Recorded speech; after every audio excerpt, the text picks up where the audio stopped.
சரி, இப்ப கூட ஒண்ணு கெட்டு போல.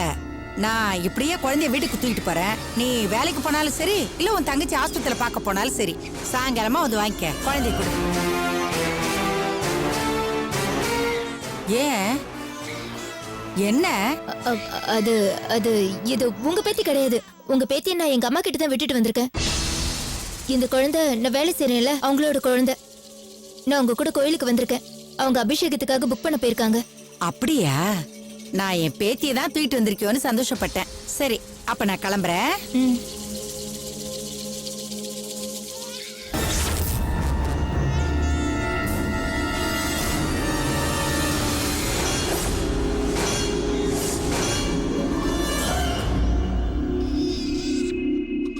மாலதி, குழந்தை முகத்தை காட்டு. ஏன்? எதுக்கு? இந்த குழந்தைய பார்த்தா அச்சு அசலா காணாம போன என்னோட இன்னொரு பேத்தி மாதிரியே தெரியுது. முகத்தை காட்டு. உங்களுக்கு என்ன புத்தி கெட்டு போயிருக்கா? அடுத்து உங்க குழந்தைய பார்த்து காணாம போனவங்க பேத்தின்னு வளரிட்டு இருக்கீங்க. மரியாதைங்கிறது கிளம்பிடுங்க. அவங்க வந்தாங்கன்னா பிரச்சனை ஆயிடும். இரு இரு இரு, நீ எதுக்கு இவ்வளவு தடுமாறிட்டு இருக்க? இந்த குழந்தைய பார்த்தா என் பேத்தி மாதிரி தான் தெரியுது. நீ அடுத்தவங்க குழந்தைன்னு சொல்ற. இரு, நான் நல்லா பார்த்துட்டு சொல்றேன். நான் இவ்வளவு தூரம் சொல்றேன்ல, கேட்க மாட்டீங்களா? முதல்ல எங்கிறது கிளம்புங்க. குழந்தைய நான் ஒரு தடவை கண்ணால பாத்துறேன். அது என் பேத்தி இல்லைன்னு தெரிஞ்சா நான் பாட்டுக்கு போயிடுறேன். குழந்தைய காட்டு. பாருங்க, சொன்னா புரிஞ்சுக்கோங்க. இது உங்க பேத்தி கிடையாது. இது என் பேத்தி இல்லன்னா எதுக்குடா நீ காட்ட மாட்டேங்கிற? குடி பிள்ளைய. நான் சொல்றதை கேட்க மாட்டீங்களா? சொல்றேன்ல, குடி.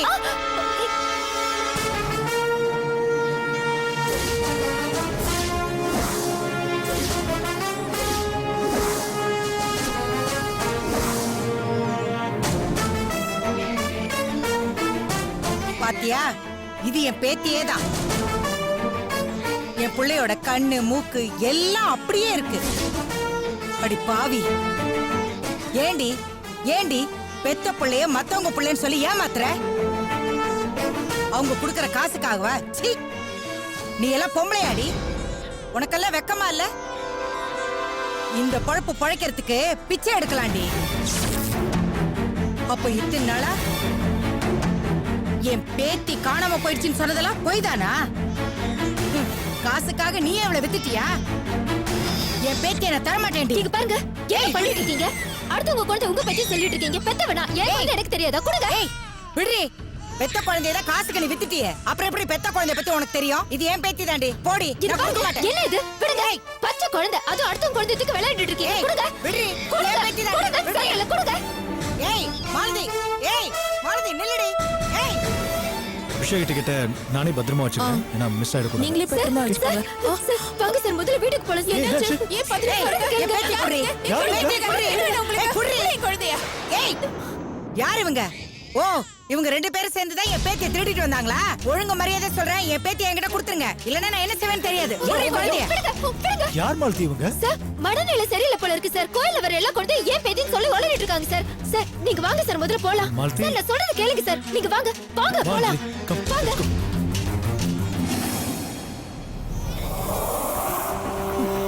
பைத்தியமா?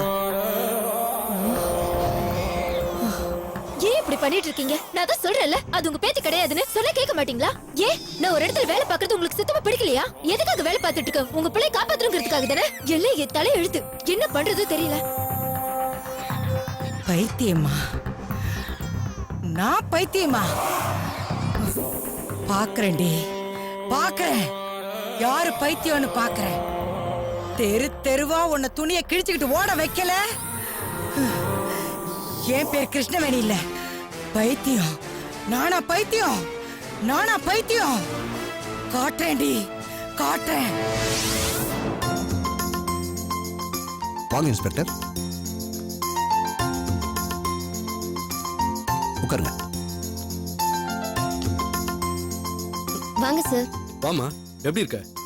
நல்லா இருக்கேன் சார். உன்னை ஊரே தீபிகான்னு கூப்பிடுது. நான் எப்படி கூப்பிடுறதுன்னு நீயே சொல்லுமா. சார், நான் எப்பவுமே ரேவதி தான். நான் ஏன் தீபிகாவா மாறி இருக்கேன்னு உங்களுக்கே நல்லாவே தெரியும். டென்ஷன் ஆக தேவையில்ல, சும்மா தமாஸ்க்கு தான் சொன்னேன். சொல்லுங்க இன்ஸ்பெக்டர். ஆறுமுகம், இதுக்கு முன்னாடி மகேஷ் என்கிட்ட வந்து உங்களால அவனுக்கும் அவன் தம்பிக்கும் உங்க ஒய்ஃபுக்கும் ஆபத்து இருக்குன்னு சொல்லி என்கிட்ட போலீஸ் பாதுகாப்பு வேணும்னு கேட்டுட்டு போனா. இதை நான் உங்ககிட்ட ஏற்கனவே போன்ல இன்ஃபார்ம் பண்ணிட்டேன். ஆமா சார். ஆனா இப்ப கொஞ்ச நேரத்துக்கு முன்னாடி ரதி தேவி மகேஷ் விஜய் மட்டும் இல்லாம ஒரு வக்கீலையும் கூட்டிட்டு வந்து என்ன ரொம்ப குழப்பி விட்டுட்டு போயிட்டாங்க. என்ன குழப்பம் சார்? இல்லம்மா, மகேஷ் விஜய்க்கு சேர வேண்டிய சொத்து எல்லாத்தையும் தான் அடையணும்னு ஆசைப்பட்டு மகேஷையும் விஜயையும் இத்தனை நாளா ஏமாத்தி வாழ்ந்துட்டு இருக்கான்னு நீங்க 2 பேரும் தானே என்கிட்ட சொன்னீங்க. ஆனா இப்ப அந்த ரதி தேவியோட நடவடிக்கை அதுக்கு அப்படியே ஆப்போசிட்டா இருக்கு. நீங்க என்ன சொல்றீங்கன்னு எனக்கு புரியல இன்ஸ்பெக்டர். ஆறுமுகம், ரதி தேவி என்ன ஐடியாவில் இருக்கான்னு இப்ப எனக்கே புரியல. சொத்தை அபகரிக்கணும்னு நினைக்கிறவ எதுக்காக இப்ப வாலண்டரியா அத்தனை சொத்தையும் மகேஷ் விஜய் பேருக்கு மாத்தி எழுதணும்?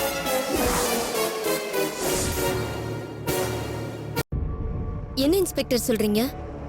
நீங்க சொல்றது உண்மையா? ஆமாமா, என் புருஷனால என் உயிருக்கும் தம்பிங்க உயிருக்கும் ஆபத்து இருக்கு.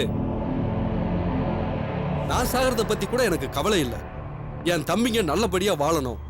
அதனால எல்லா சொத்தையுமே என் தம்பிங்க பேருக்கு மாத்தி எழுதுறேன்னு சொல்லி அதோட ரஃப் காப்பியை கூட என்கிட்ட காமிச்சா. அடுத்த வாரம் ரெஜிஸ்ட்ரேஷன் வச்சிருக்காங்களா? சொத்தெல்லாம் முறைப்படி என் தம்பிங்க பேருக்கு மாத்திட்டதால ஆறுமுகம் எப்படியும் கோபத்துல என்ன கொன்னுடுவான். என் உயிருக்கு உங்களால பாதுகாப்பு கொடுக்க முடியலனா கூட பரவாயில்ல. ஆனா அதுக்கப்புறம் அவங்கிட்ட இருந்து என் தம்பிங்க உயிரையாவது காப்பாத்துங்க இன்ஸ்பெக்டர்னு என்கிட்ட வாக்குவாதம் பண்றா. இல்ல இன்ஸ்பெக்டர், அவளை நம்பாதீங்க. அவ ஏதோ பெரிய திட்டம் போட்டு தான் இதெல்லாம் பண்ணிட்டு இருக்கா. இல்ல ஆறுமுகம், எனக்கு ரொம்ப குழப்பமா இருக்கு. நீங்க 20 வருஷத்துக்கு முன்னாடி உங்க முதலாளியை அவ கொன்னு அந்த பழியை உங்க மேல போட்டுட்டு தான் நீங்க சொன்னீங்க இல்லையா? ஆமா இன்ஸ்பெக்டர். நான் கேட்கறேன்னு தப்பா எடுத்துக்காதீங்க. நீங்க 2 பேரும் சொல்றதையும் நான் எந்த சந்தேகமும் இல்லாம 100% நம்பலாம் இல்லையா? சத்தியமா நம்பலாம் இன்ஸ்பெக்டர். நான் சொல்றதெல்லாம் உண்மை. சரி அருமை, சொத்துக்காக உங்க முதலாளியை கொன்னது மட்டும் இல்லாம அந்த சொத்தை தக்க வச்சுக்கிறதுக்கு தடையா இருந்த ரேவதியையும் கொன்னு புதைக்கிற அளவுக்கு போனவ இப்ப எதுக்காக மகேஷ் விஜய் பேருக்கு சொத்தெல்லாம் மாத்தி எழுதணும்? அதான் சார் அவளோட பெரிய திட்டமே. பசங்களுக்கு 18 வயசு ஆகிற வரைக்கும் தான் அந்த பவர் ஆஃப் அட்டானி செல்லும். அதுக்கு மேல அவ கொடுக்க கூடாதுன்னு நினைச்சா கூட ஆட்டோமேட்டிக்கா அந்த சொத்து பசங்க கைக்கு போய் சேர்ந்துரும். அது மட்டும் இல்ல சார், நான் கிட்டத்தட்ட அவளை நெருங்கிட்டேங்கிற பயம் அவளுக்கு வந்துருச்சு. இதுக்கு மேல சும்மா இருந்தா நாம மாட்டிக்குவோம்னு நினைச்சு மகேஷ் விஜய் கிட்ட நல்ல பேர் எடுக்கணும், போலீஸ் கிட்டையும் மாட்டிக்க கூடாதுன்னு முடிவு பண்ணி ரொம்ப புத்திசாலித்தனமா இப்படி ஒரு வேலையை பண்ணிருக்கா சார். இதுக்கப்புறம் அவளோட நடவடிக்கை எப்படி இருக்கும்னு எனக்கு தெளிவா தெரிஞ்சிருச்சு. இனிமே அவ என்ன பண்ணுவான்னா,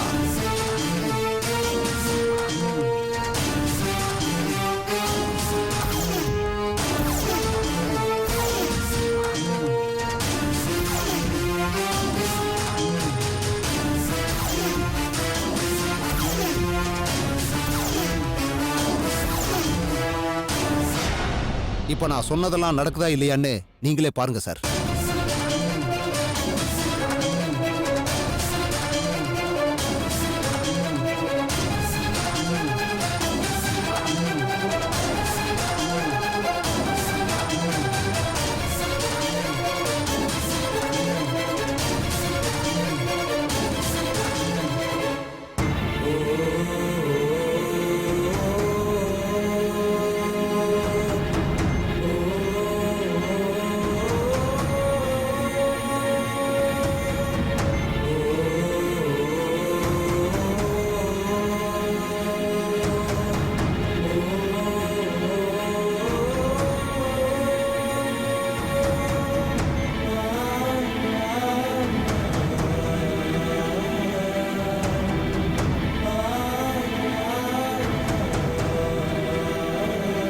அப்பா, நந்தினி இப்ப எப்படி இருக்கா?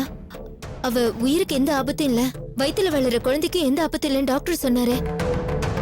ஆனா ஏதோ 2-3 ஸ்கேன் எடுத்தாதான் மேற்கொண்டு சொல்ல முடியும்னு சொன்னாரேப்பா. அதான் ரிப்போர்ட் வந்ததா? டாக்டர் ஏதாவது சொன்னாரா? சிடி ஸ்கேன் ரிப்போர்ட் மட்டும் தான் இப்ப வந்திருக்கு. என்னப்பா, என்ன சொன்னாரு? இல்ல, மூளையில எந்த பாதிப்பும் இல்லைன்னு தான் இந்த ரிப்போர்ட்ல வந்திருக்கு. ஆனா இன்னும் 2-3 ரிப்போர்ட் வர வேண்டியிருக்கு. அதுலயும் எந்த பிரச்சனையும் இல்லைன்னு தெரிஞ்சதுக்கு அப்புறம் தான் நாம கொஞ்சம் நிம்மதியா இருக்க முடியும். அப்பா, நீ ஒன்றும் கவலைப்படாதம்மா. அம்மாவையும் கொஞ்சம் தைரியமா இருக்க சொல்லு. கடவுளை நல்லா வேண்டிக்கம்மா. கடவுள் நிச்சயமா நம்மளை காப்பாற்றுவான். அந்த ரிப்போர்ட் வந்ததுக்கப்புறம் நான் மறுபடியும் உன்னை கூப்பிடுறேம்மா.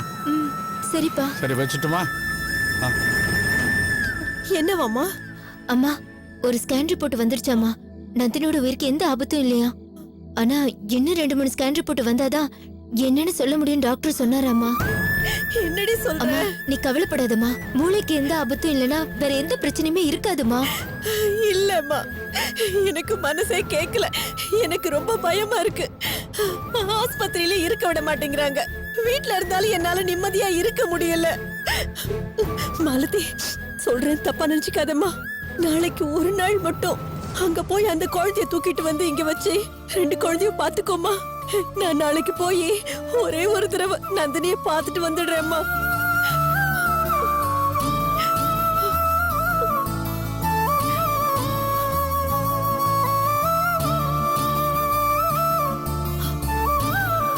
மாலதி, என்னம்மா எதுவுமே சொல்ல மாட்டேங்கிற?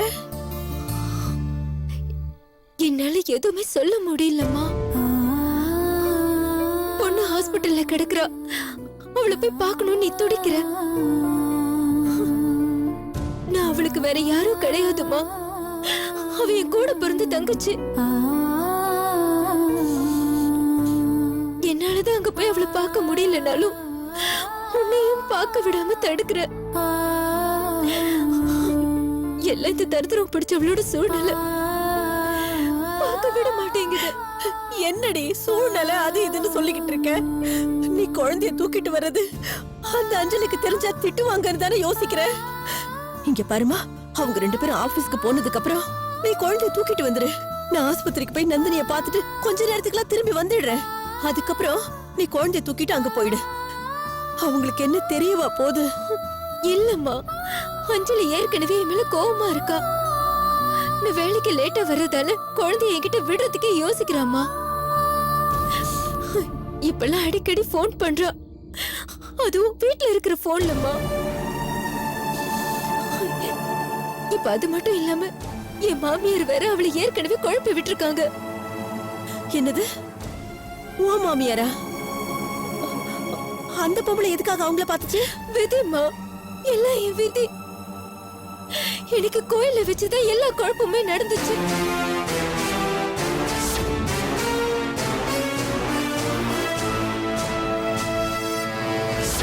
ஐயோ, இப்ப என்னம்மா பண்றது? ஆமாமா, எனக்கு இப்ப என்ன பண்றதுன்னு புரியல. என் அத்தையும் மனநல பாதிக்கப்பட்டவங்கன்னு சொல்லி சமாளிச்சிருந்தாலும் அஞ்சலி அதை எந்த அளவுக்கு நம்பி இருப்பான்னு எனக்கு தெரியவே இல்ல. ஏற்கனவே இவ்வளவு குழப்பம் நடந்துகிட்டு இருக்கிறப்ப நீ சொல்ற மாதிரி குழந்தை இங்க தூக்கிட்டு வரும்போது அவங்க வீட்டுல போன் பண்ண போய் நான் எடுக்கலன்னு வச்சுக்கோ, நேரா வீட்டுக்கே வந்துருவாங்கம்மா. அப்புறம் நான் என்ன சொன்னாலும் அஞ்சலி நம்பவே மாட்டாங்க.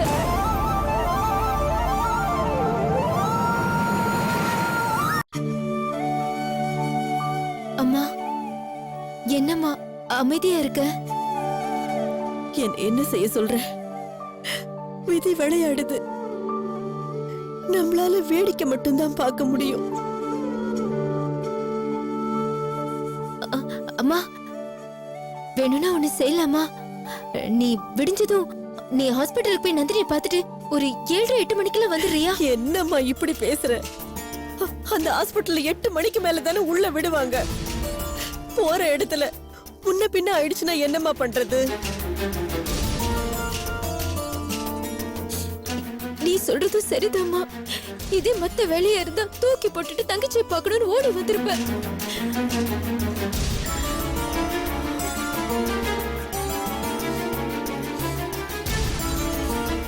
சரிம்மா, எவ்வளவு சீக்கிரம் வர முடியுமோ வர பாக்குறேன். சரிம்மா, சரி.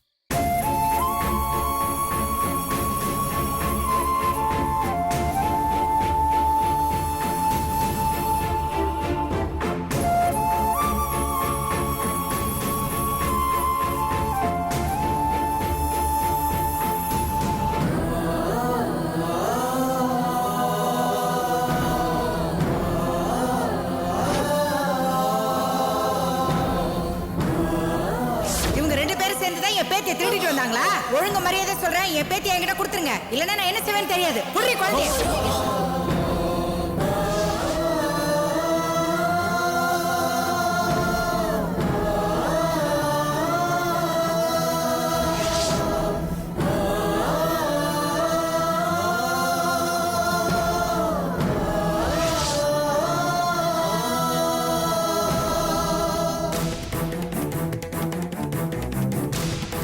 அஞ்சலி லெமன் டீ ஐயோ எனக்கு வேண்டாம். ஏய் நான் உனக்காக ப்ரிப்பேர் பண்ணேன்ப்பா.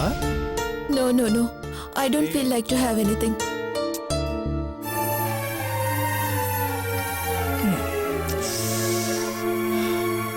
என்ன இனி கோயில்ல நடந்த விஷயத்தை பத்தி குழம்பிட்டு இருக்கியா? எப்படிங்க குழம்பாம இருக்க முடியும்?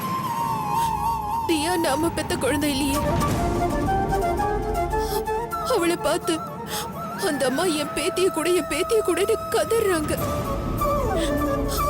அத நினைச்சு எப்படி என்னால குழம்பாம இருக்க முடியும்? ஏய், அஞ்சலி இதுக்காக இவ்வளவு ஃபீல் பண்ணிட்டு இருக்க? அதான் அந்த அம்மா மனநல பாதிக்கப்பட்டவங்கன்னு மாலதி சொன்னாங்கல்ல. அந்த அம்மா என்ன நம்ம குழந்தைய மட்டுமா பேத்தின்னு சொன்னாங்க? அங்க இருந்த மத்த குழந்தைங்களையும் பார்த்து அப்படிதான் சொல்லிருக்காங்க. மாலதி தான் தெளிவா சொன்னாங்களே அஞ்சலி. இல்ல, மாலதி சொன்னது உண்மை இல்ல. அந்த நேரத்துல நம்மள ஆறுதல் படுத்துறதுக்காக மாலதி அப்படி சொல்லி சமாளிச்சிருக்காங்கன்னு நினைக்கிறேன். எதை வச்சு சொல்ற? நீங்க கவனிச்சீங்களா இல்லையான்னு எனக்கு தெரியாது. ஆனா அந்த நேரத்துல கோயில்ல நம்ம கிட்ட தவிர வேற யார் கையிலயும் குழந்தை கிடையாது. என்ன அஞ்சலி இதெல்லாம் ஒரு காரணமா அஞ்சலி? இத பார், நாம அபிஷேகம் புக் பண்ண போயிருந்தோம். அந்த கேப்ல அந்த அம்மா எத்தனை பேர்கிட்ட குழந்தைய கேட்டு கலாட்டா பண்ணாங்கன்னு நமக்கு எப்படி தெரியும்? இத பார், மாலதி சொல்ற மாதிரி அந்த நேரம் குழந்தையோட யாராவது கோயிலுக்கு வந்திருக்கலாம். அந்த அம்மா அவங்க கிட்ட போய் என் பேத்திய கூடன்னு கலாட்டா பண்ணதும் அவங்க அப்படியே திரும்பி வீட்டுக்கு போயிருக்கலாம் இல்லையா? அதுக்கப்புறம் நாம அங்க வந்திருப்போம். இப்படி எது வேணா நடந்துக்கலாம் இல்லையா? இல்லங்க, நீங்க என்ன சொன்னாலும் என்னால அதை ஏத்துக்க முடியல. எனக்கு என்னமோ தியா உண்மையாவே அந்த அம்மாவோட பேத்தியா இருந்து மாலதிக்கு அந்த உண்மை தெரிஞ்சு அத கன்ஃபார்ம் பண்ணதா மாலதி நம்ம வீட்ல வேலைக்கு சேர்ந்திருக்காங்களோன்னு தோணுது. பேசாம ஒண்ணு பண்ணலாமா? நாளையில இருந்து மாலதிய வேலைக்கு வர வேண்டாம்னு சொல்லிடலாமா? ஏய் அஞ்சலி என்ன அஞ்சலி, எதுவுமே இல்லாத விஷயத்துக்கு ஏன் இவ்ளோ கன்ஃபியூஸ் ஆற? இத பாரு அஞ்சலி, தியா நமக்கு கிடைச்சதுமே நம்ம கோயம்புத்தூர்ல போய் செட்டில் ஆனோம் இல்லையா? Say yes or no? அதுக்கப்புறம் 1.5 வருஷம் கழிச்சு இப்பதான் நம்ம திரும்பி வந்திருக்கோம். அக்கம் பக்கத்துல இருக்கிறவங்க, நம்ம ஆபீஸ்ல இருக்கிற கொலீக்ஸ், ஃப்ரெண்ட்ஸ் எல்லாருமே தியாவை நாம பெத்த குழந்தைன்னு தான் நம்பிட்டு இருக்காங்க. நாம நம்ப வச்சிட்டோம். அப்படி இருக்கும்போது இது மாதிரி விஷயங்கள் எல்லாம் பார்த்து நம்ம தேவையில்லாம கன்ஃபியூஸ் ஆகி மத்தவங்களுக்கு உண்மையை தெரியப்படுத்திட கூடாது. இத பார், தயவு செஞ்சு புரிஞ்சுக்கோ அஞ்சலி. இன்னைக்கு கோயில்ல நம்ம பார்த்த அந்த அம்மா உண்மையிலேயே மனநல பாதிக்கப்பட்டவங்க தான். மாலதிக்கோ அவங்களுக்கும் எந்த சம்பந்தமும் கிடையாது. அதனால மாலதிக்கு நம்ம குழந்தைய பத்தின உண்மை தெரியுமோன்னு நினைச்சு நீயா இதையும் காட்டி கொடுத்துறாத. மாலதி கிட்ட நீ எப்பவும் போல கேஷுவலாவே இரு, அது போதும். இல்லங்க, நான் யாருக்கும் உண்மை தெரியற மாதிரி நடந்துக்க மாட்டேன். ஆனா ஒரு விஷயம், இந்தியாவை என்கிட்ட இருந்து யாராவது பெருக்கணும்னு நினைச்சோம், அடுத்த நிமிஷம் நான் உயிரோடவே இருக்க மாட்டேன். நிச்சயமா உயிரோட இருக்க மாட்டேன். அஞ்சலி அஞ்சலி, இத பாரு அஞ்சலி, நீ இப்படிலாம் பேசுற? இத பாரு, தியா யாரு? தியா யாரு? நமக்கு கடவுள் கொடுத்த குழந்தை. அவன் நம்மளை விட்டு எங்கேயும் போக மாட்டான். அவளை நம்ம கிட்ட இருந்து யாரும் பிரிக்க மாட்டாங்க, பிரிக்கவும் முடியாது. இத பாரு, இதோட இந்த குழப்பத்தை தூக்கி எறிஞ்சிட்டு நிம்மதியா படுத்து தூங்கு. போன்னு சொல்றல, ஒண்ணும் கவலைப்படாத, போ படுத்துங்க.